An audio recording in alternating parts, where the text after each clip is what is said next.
আমি এই সন্ধ্যায় দত্তবিল থেকে কোচ কিনে রাত্রেবেলা যাবো মাছ ধরতে। দুগুলো মাছ পাই তোমাদের সঙ্গে শেয়ার করি। এই ঠান্ডার মধ্যে বাইক চালানো অনেক কষ্টকর। আমি এই সন্ধ্যায় আজকে চলে যাবো দত্তফুলিয়া একটা বড় বাঁশের লাঠি কিনতে। মাছ ধরার জন্য যে বাঁশটা লাগে ওই বাঁশটাই কিনতে যাবো দত্তফুলিয়া। আমাদের কাছে ফুলকুচি আছে কিন্তু ওই বাঁশের কোচটা নেই। আমি আর সন্ধ্যায় কিন্তু পৌঁছে গেলাম সেই বাঁশের দোকানে, অর্থাৎ মাছ ধরবার জন্য যা যা লাগে সব এই দোকানেই আছে। আর এই সাইডে দেখতে পাচ্ছ আমাদের নদিয়া, আর এই সাইডে দেখতে পাচ্ছ আমাদের নর্থ 24 পরগনা। ওখানে এসে এটা কি দেখতে পেলাম, দোকানে এসে যতগুলো ফুলকুচির বাঁশ দেখতে পেলাম সব বাঁশ দেখে এখানে ফাটা ফাটা।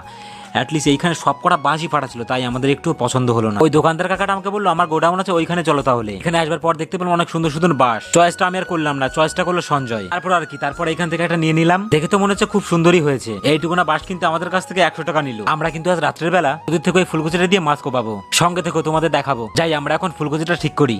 একটানা দত্তবিল থেকে চলে এলাম আমরা বাড়ি। হাতে তুড়ি মেরে আমাদের ফুলকুচিটা একদম রেডি করে ফেললাম। এখন শুধু আমাদের রাত হওয়ার অপেক্ষা করতে হবে। আমি আর সঞ্জয় এখন বেরিয়ে পড়বো নদীতে মাছ কোপাতে আমাদের সকালবেলার ওই কোচটা নিয়ে। যার আমার কোনো এক্সপিরিয়েন্স নেই মাছ ধরার, দেখি আমরা কটা মাছ পাই। আমরা ঠিক করলাম আমি লাইটে মারবো আর সঞ্জয় মাছের দিকে ছুড়ে মারবে সেই কোচটা। ওরে বাবা, আমি তো ভাবতেও পাইনি নৌকা উঠতে না উঠতে সঞ্জয় বলে একটা মাছ দেখেছে, আর তখনই নাকি ও একটা মারলো, আর তখনই নাকি একটা মাছ ঢুকে। দেখো মাছটা হচ্ছে কি মাছ, এটা হচ্ছে সেই কি বলে রে, ল্যাঠা মাছ। ল্যাঠা মাছই বলে এটাকে। দেখেছো ফার্স্ট টাইমে একটা পেয়ে গেছি মাছ।